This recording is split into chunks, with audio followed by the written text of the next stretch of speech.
Good to see everybody here today. It's great just to see old faces and new faces, and thank the Lord that we've all turned up for a common cause. We're here to stand up against unrighteousness and against wickedness that we seem to be seeing glaring, but the rest of the country doesn't seem to be really thinking too much. But that's just the world we're living in, isn't it? We're kind of so just caught up in our own little houses, our own little worlds, and nobody's thinking out the box. But so thank you that you're all here today. But what we're seeing is more and more and more, there's nothing changed as far as kings, queens, popes, or authorities. They all want to be dominant. They all want to rule and to reign and to take control of the people. So this is what we're seeing today. In fact, going back to 1215, there's a piece of document, it's called the Magna Carta.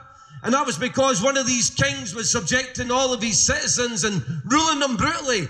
And the barons and the people got together and they got this Magna Carta, and it basically gave rights to all men, that we all had rights. It wasn't just for kings, and they were forced to sign that.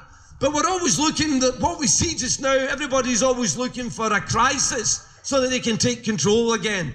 The United Nations, listen, be very careful of them, and the governments of this world, they're all working together to bring the world to make it subject again to their dictates. So COVID-19, whether it was planned or whatever happened, they have used that as a means to take control. As someone says, never miss an opportunity to miss an opportunity. We know Klaus Schwab and the gang and all the rest of it says we're going to use this now to subject the people again to their will. And of course, if you wanted to look at their constitution, it's like save the planet and do away with poverty and make everybody equal. I think they say something, you own nothing, but you'll have everything. I don't know how that works. If anybody believes that, then I think there must be a bit of a fool. But so we see this is the world we're living in just now. We're living in an age just now and we're very getting frustrated. But we're out here to march to suggest otherwise, that something is wrong. Like you, I realised something was wrong with the vaccines when they were forcing us and bullying us. Spoke to many people. I spoke to a carpet fitter came into my house and says, I was forced to take it or I couldn't work. And that was what the dilemma they put onto us. But people aren't realising all the negative effects of vaccines. What we're seeing now is they're trying to destroy the moral code of our nation. Whether you're religious or whether you're not religious, we had a moral code. You knew what side of the road you were on. We had a discipline in our nation. Our children, our boys were boys and our daughters were daughters. We didn't mess about with our minds. Now we're seeing everything is being attacked by vaccines, vaccine children.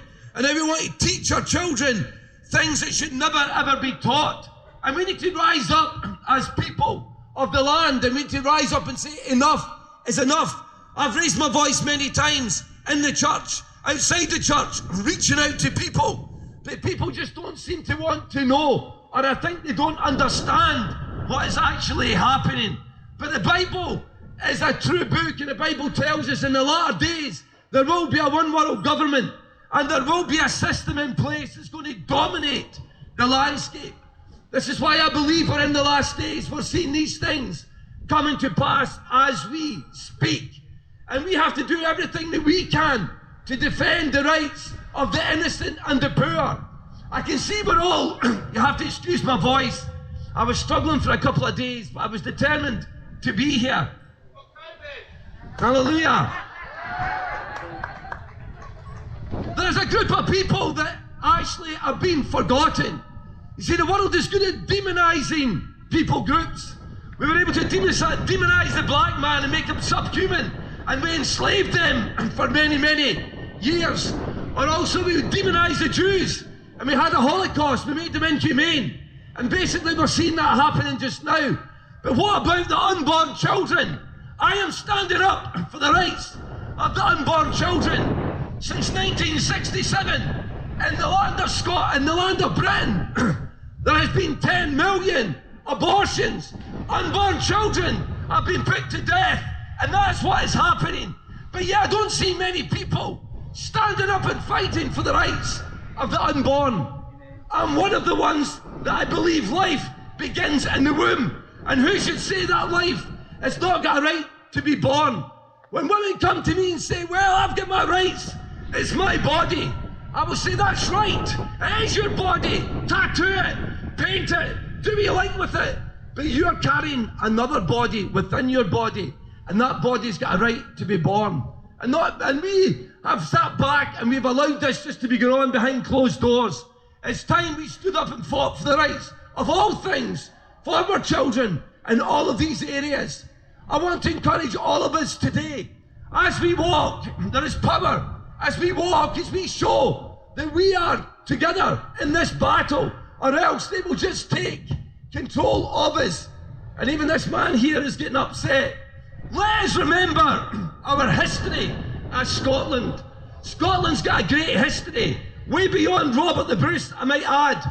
It was a nation that was known across the world for its godliness and for its moral code. I am anxious again to see the land of Scotland redeem itself. We're a laughing stock to the world. Let us be the nation that rises up again and brings hope, not only to this land, but to the lands across the sea. So I want to encourage all of us. We've got a great history. We've had men and women that gave their lives for the sake of freedom. And that's what they say, and I'll finish with these words, if I can get them out before my voice goes. And of course you'll know them well. It was the Arbroath Declaration from Wallace. For as long as 100 of us remain alive, we will never in any condition be subjected to the lordship of the English. For it is not for glory, not for riches, not for honour that we fight, but for freedom alone, which no man should give up except with his life.